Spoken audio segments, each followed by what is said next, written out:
the coronavirus hysteria is fake. Don't worry, this isn't going to be one of those mad conspiracy theories. I'm going to explain what the hidden agenda is and why we're being told all sorts of rubbish, why governments and the media are exaggerating, and why they're telling lies. So here are some facts. I know that's pretty daft to be putting out on the internet, but these are real facts and you can check them. Number one, the World Health Organization says that the average number of deaths from flu, that's the ordinary old-fashioned flu, are between 250,000 and 650,000 a year. That's global. The US Center for Disease Control and Prevention says that in an average sort of year, 45 million people will get the flu. The old-fashioned, nasty, keep you off work, maybe keep you in bed, and if you're very unlucky, maybe kill you flu. The total number of deaths since the coronavirus was discovered and found itself a public relations manager has been about 6,500. That's today, the 16th of March. It will undoubtedly be more by the time you watch this.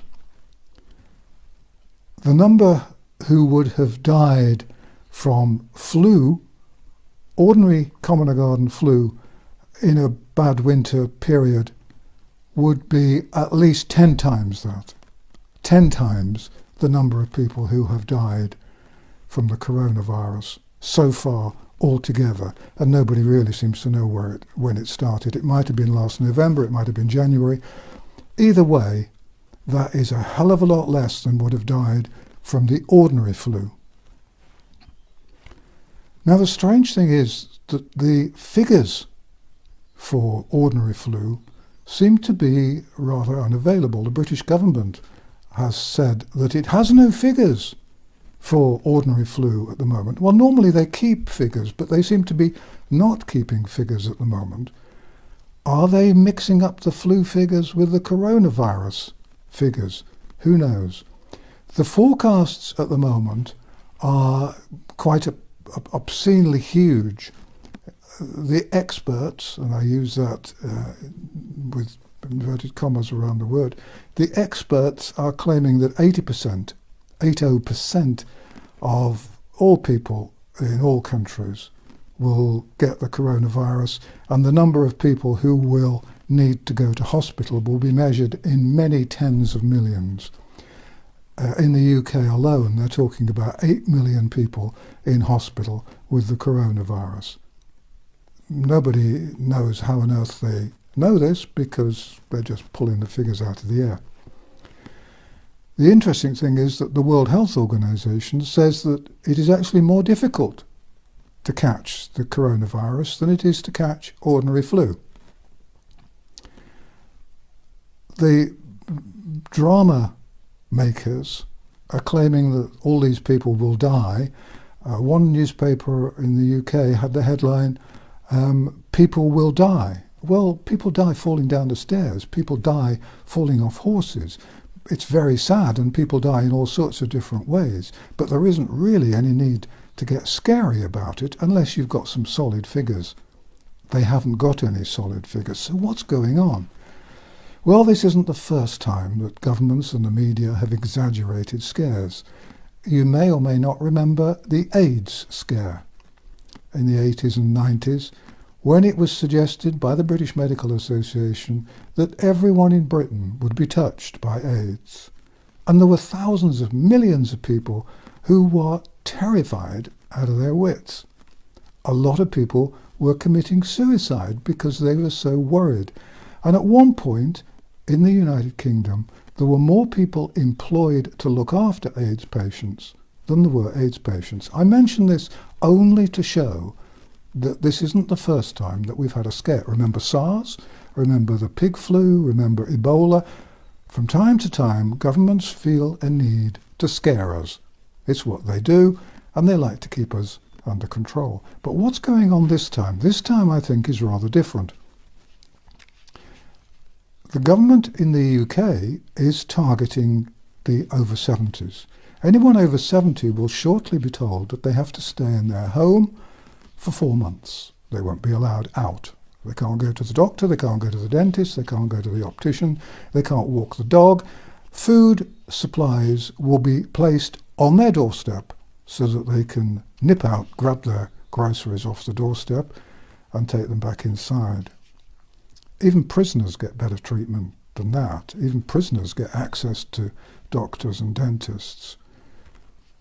Why is the government picking on the over 70s? It's really odd, because all the people who've died from the coronavirus so far have been people who had illnesses, other illnesses. They had heart problems, they had lung problems. They were quite seriously ill before they died of the coronavirus. It would make far more sense to say anyone who's got a serious chest condition, a serious health problem, should stay in and keep away from others in the hope that they won't get the coronavirus. But no, government's not saying that. Government is saying quite specifically that over 70s have to lock themselves in. Well, there are 90-year-olds who run marathons, and there are 40-year-olds and 30-year-olds who die from heart disease, lung disease, and all sorts of other diseases. It would make infinitely more sense to select those people to be isolated and in quarantine. The next thing is that the self-isolation business, which is now so popular, governments everywhere are saying people have to stay in for 7 days. Well, I don't really understand that, because according to all the information we have, the coronavirus can be active for 28 days. And the last time I looked, 28 days was a little bit longer than 7 days. So self-isolating for 7 days is utterly pointless. The other thing that I want to talk about is the way that the deaths have been distorted. At the moment, the figures that we have suggest that the coronavirus is more deadly than an ordinary flu virus. But is it really? Just look at the way figures are presented, because that's what's important. If you have 100 people who are diagnosed with a disease and 4 of them die, then the death rate is obviously 4%. But with the coronavirus, they're only testing people who are seriously ill and people who are in hospital. So the numbers of people who actually have the coronavirus is undoubtedly much higher. So instead of the 100, there are probably 1,000 or 10,000. If you have 1,000 people who have coronavirus and 4 of them die, then the death rate is 0.4. If you have 10,000 people with the coronavirus and the death rate is 4, then and the number of deaths is 4, then the death rate becomes even smaller in percentage terms. And if you simply stop identifying the virus, which has never really started, then you manage to manipulate the figures and make it even more scary. Now we're coming to the hidden agenda, or at least part of it. Doctors all around the world are saying that the crisis is so bad that they won't be able to treat patients who are in their 70s or 80s. Not only will they not be able to treat them for the coronavirus, but they won't be able to treat them for anything. They're going to be so stressed dealing with these millions and millions of people with this deadly coronavirus that they won't be able to deal with anybody, whatever they've got wrong with them, if they're over 70 or over 80. Now, I have a suspicion that this is just the beginning.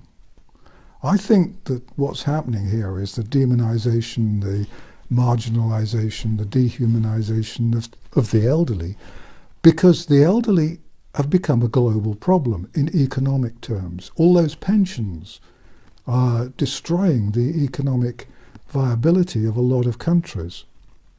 And in order to try and get rid of some of those old people, governments everywhere are doing some very strange and wicked things. In the United Kingdom, for example, elderly patients who have macular degeneration are very often not treated because there isn't any money. There's plenty of money around for cosmetic surgery or gender reassignment, but there's no money around for stopping old people going blind.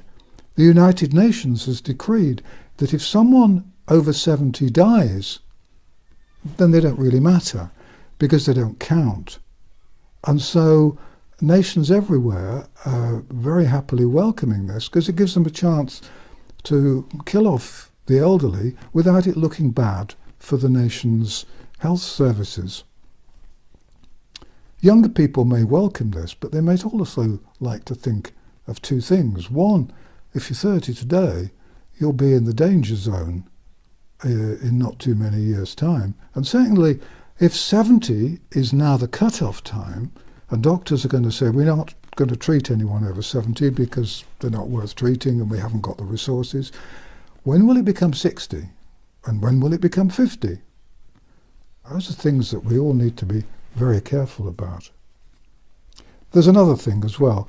I don't think it's as important as the marginalisation of the elderly, but I rather suspect that when the vaccine becomes available to protect us all against the coronavirus, it won't be voluntary, it'll be compulsory. And when that vaccination has become compulsory, so will all other vaccinations, because that's what governments everywhere have been pushing for a long time. So those are the two hidden agendas. I think we're heading for compulsory vaccination, and I think we're heading for the marginalisation of the elderly. And I think all you have to do to check on what's happening is to look and see how many people have got the coronavirus in a few weeks' time, how many people have died of it, and measure that against the number of people who in an average sort of year might be expected to die from ordinary common or garden flu. Remember, 650,000 people a year in a pretty bad year is what you'd expect to die according to the World Health Organization. Of course, it was an awful lot more than that in 1918 when the Spanish flu hit. If you want to know more and keep up with what's happening with the coronavirus, take a look at my website, www.vernoncoleman.com. There's no ads and it's entirely free. Thanks for watching.